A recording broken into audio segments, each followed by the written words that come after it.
Tout enfant africain doit connaître son histoire. Et aujourd'hui, on va voir un acteur de la libération de la nation camerounaise qui s'appelle Oumniobé. Negabe Ibititi Quiz, bienvenue sur la chaîne Parler Bassa pour les nuls. Aujourd'hui, nous faisons une vidéo hommage envers Oumniobé qui est mort le 13 septembre 1958. Cette vidéo sera sur 10 faits importants de sa vie. Et si ce thème de vidéo vous plaît, abonnez-vous ou lâchez un pouce bleu. Oumniobé est né en 1913 à Sampik, en Pays Bassa. À ce moment-là, Cameroun était sous colonie allemande et donc il est né un an avant le début de la Première Guerre mondiale. Ses parents sont Ngoum Nonos, qui est sa mère, et Niobé Isunga, qui est son père. Deuxième fait, il commence à se battre pour ses frères. À l'école normale de Sangmélima, pour devenir moniteur diplômé, il fut renvoyé avant même d'avoir eu diplôme, car il était à la tête de plusieurs groupes. Il était à la tête de plusieurs groupes de jeunes noirs qui étaient contre la mauvaise qualité de nourriture servie à la cantine de cette école. Mais il passera quand même son diplôme en tant que candidat libre. L'USCC, qui veut dire l'Union des syndicats confédérés du Cameroun, était un syndicat qui voulait améliorer la situation de travail des travailleurs camerounais. Et ce syndicat a bien sûr été fondé par Oumniobé. Au Cameroun, à ce moment-là, il y avait quatre types de travaux que les travailleurs camerounais faisaient. Le premier type de travaux, c'était le travail correctionnel. Le travail correctionnel était imposé par l'État colonial à un prisonnier noir qui avait été jugé, mais il ne recevait pas de salaire et travaillait dans de très mauvaises conditions. Le deuxième type de travail, c'était le travail obligatoire. L'État colonial imposait à un travailleur de travailler dans des projets d'utilité publique. Ça veut dire par exemple les chemins de fer ou les routes. Et le salaire était très bas et il travaillait dans de mauvaises conditions aussi. Le troisième type de travail est le travail sous contrat. Ce travail était aussi imposé par l'État colonial. Ceci consistait à que un travailleur partait 6 mois loin de chez lui, toujours dans le territoire camerounais, et il ne pouvait pas donner de nouvelles à sa famille. Et travailler dans de mauvaises conditions, par exemple les mines. Et le quatrième type de travail, c'est le seul type de travail qui n'est pas imposé par l'État colonial, c'est le travail volontaire. Le travailleur travaille dans une entreprise, sauf que les conditions de travail étaient aussi médiocres et que le salaire était bas.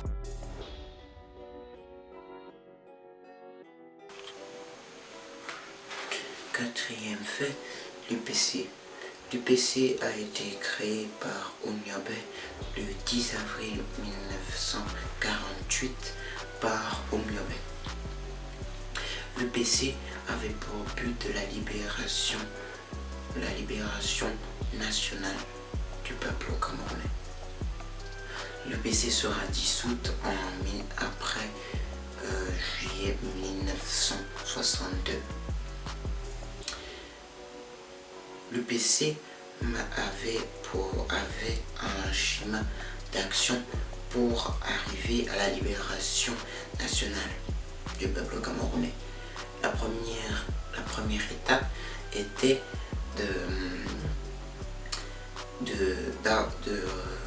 d'avoir beaucoup d'adhérents, parce qu'il y avait une loi qui était imposée par l'État colonial qui disait que si un parti politique n'est pas assez grand ou inactif, il ne sera supprimé.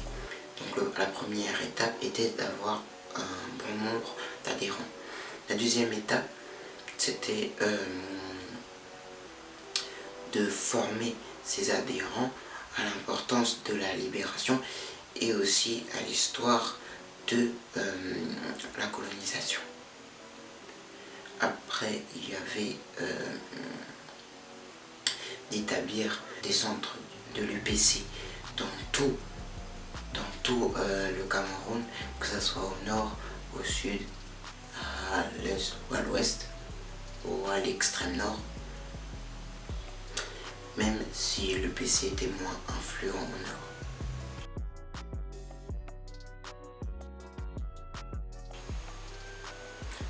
Alors, l'école des cadres a été créée en février 1955 à Douala.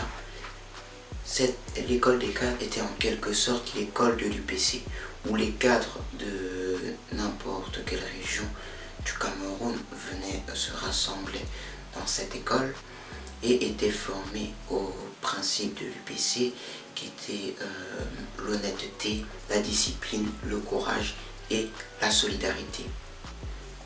Il y avait aussi, on parlait aussi dans cette formation de l'importance de la libération du peuple camerounais et de l'histoire de la colonisation, que ce soit la colonisation du Cameroun ou la colonisation de toute l'Afrique. Après, quand les cadres avaient été formés pendant 6 mois, ils retournaient à leurs régions respectives du Cameroun et ils enseignaient aux chefs d'arrondissement de leur région. Puis après, les chefs d'arrondissement divulguaient des informations aux sous-chefs d'arrondissement. Et après, à la fin, c'est le sous-chef d'arrondissement enseignait aux militants de base. Ce qui permettait qu'il n'y ait pas divulgation de mauvaises informations et que donc les représentants de l'UPC ne disaient pas n'importe quoi. L'UPC s'est implanté dans toutes les régions du Cameroun, que ce soit au nord, à l'extrême nord, au sud, au centre ou à l'ouest, ce qui permettait que tous les Camerounais qui étaient adhérents à l'UPC étaient formés de façon égale. Ceci permettait que tous les adhérents à l'UPC avaient une même vision, que ce soit sur le colonialisme ou sur la libération nationale, et ceci permettait un avancement plus rapide dans la libération du peuple camerounais.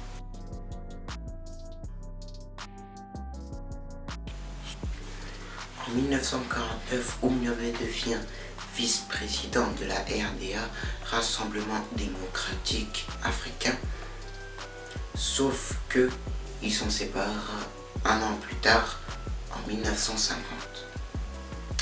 Car Félix Houphouët-Boigny, qui avait créé la RDA en 1946 pour les partis politiques favorables à la libération africaine, s'était allié au pouvoir colonial. Oumniobé est mort assassiné le 13 septembre 1958 par l'armée coloniale française. À ce moment-là, il était à Boumniébé.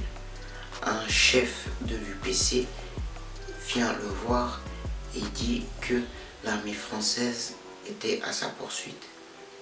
À ce moment-là, il chercha à fuir, sauf qu'il reçut une balle dans le dos à travers un arbre. Puis il tomba et l'armée coloniale française l'exécuta en lui tirant dans son corps 5 balles. Et après, le lendemain, l'armée coloniale exposa le corps d'Oumniobé pour dissuader d'être dans le parti politique de l'UPC.